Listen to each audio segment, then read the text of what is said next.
Assalamualaikum warahmatullahi wabarakatuh. Di sini saya Ayun Nurul Mahmuda sebagai pemateri terakhir akan menjelaskan tentang pengembangan industri kreatif berbasis pariwisata. Seperti yang sudah disinggung tadi, pariwisata adalah suatu sistem terbuka dari unsur-unsur yang saling berinteraksi dalam suatu lingkungan yang luas. Mulai dari unsur manusia seperti wisatawan, 3 unsur geografis seperti negara asal wisatawan, negara yang dijadikan tempat transit, dan daerah tujuan wisata, serta unsur ekonomi seperti industri pariwisata. Nah, masih banyak pakar yang memperdebatkan apakah pariwisata ini termasuk industri atau bukan. Namun demikian, kondisi di lapangan menunjukkan bahwa produk pariwisata sudah diperjualbelikan antar negara melalui bursa pariwisata yang diselenggarakan tiap tahunnya, yaitu suatu forum yang mempertemukan permintaan dan penawaran. Salah satunya adalah ITB Berlin, di mana secara realita ada kelompok perusahaan yang secara langsung memberikan layanan kepada wisatawan bila datang berkunjung ke daerah objek wisata tertentu. Masing-masing perusahaan yang membentuk industri pariwisata ini bekerja sama menghasilkan produk, barang, dan jasa yang dibutuhkan wisatawan dalam perjalanan wisata. Oleh karena itu, secara ekonomi, industri pariwisata ini disebut product lines, di mana masing-masing produk melengkapi produk lain untuk memberikan kepuasan kepada wisatawan.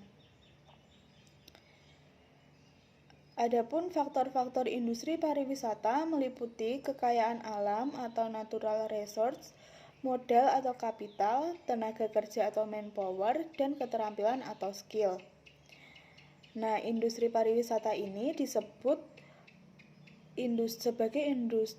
bersifat industri yang tidak berwujud atau intangible. Namun, adanya industri ini dapat berdampak positif pada perekonomian, di mana 14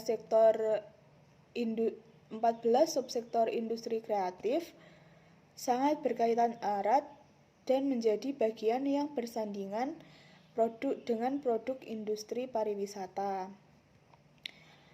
Oleh karena itu, industri pariwisata harus terdiri dari unsur-unsur yang mendukung keberhasilan pariwisata sebagai sebuah industri, di mana unsur-unsur tersebut ada akomodasi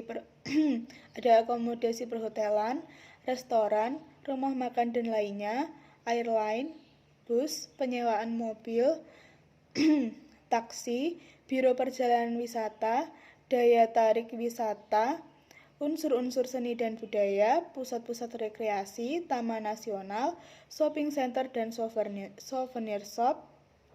Organisasi pariwisata meliputi pemerintah dan swasta yang dibangun sesuai dengan permintaan dan penawaran yang terjadi di pasar.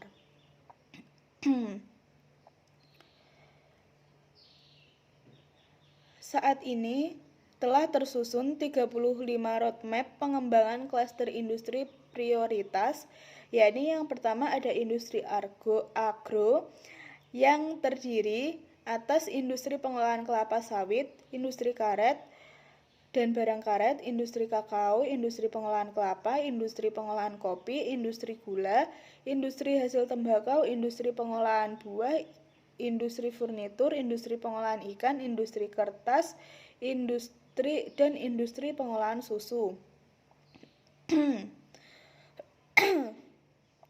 Untuk industri alat angkut sendiri meliputi industri kendaraan bermotor, industri perkapalan, industri kedirgantaraan, dan industri perkeretaapian. Untuk industri elektronika dan telematika ada industri elektronika, industri telekomunikasi, dan industri komputer dan peralatannya. Untuk basis industri manufaktur mencakup industri material dasar, yaitu industri besi dan baja, industri semen, industri petrokimia, dan industri keramik. Sedangkan untuk industri pemesinan, ada industri peralatan listrik dan mesin listrik, industri mesin dan peralatan umum. Sedangkan industri manufaktur padat tenaga kerja, ada industri tekstil dan produk tekstil, serta industri alas kaki. Kemudian yang kelima ada jenis industri penunjang, industri kreatif, dan kreatif tertentu, yaitu industri perangkat lunak dan konten multimedia, industri fashion, industri kerajinan, dan barang seni. Serta yang terakhir, ada industri kecil dan menengah tertentu, yaitu industri batu mulia dan perhiasan, industri gram rakyat, industri gerabah dan keramik hias, industri minyak atsiri, dan industri makanan ringan. Sekian penjelasan materi dari saya. Untuk kurang lebihnya saya mohon maaf. Wabillahi taufiq wal hidayah. Wassalamualaikum warahmatullahi wabarakatuh.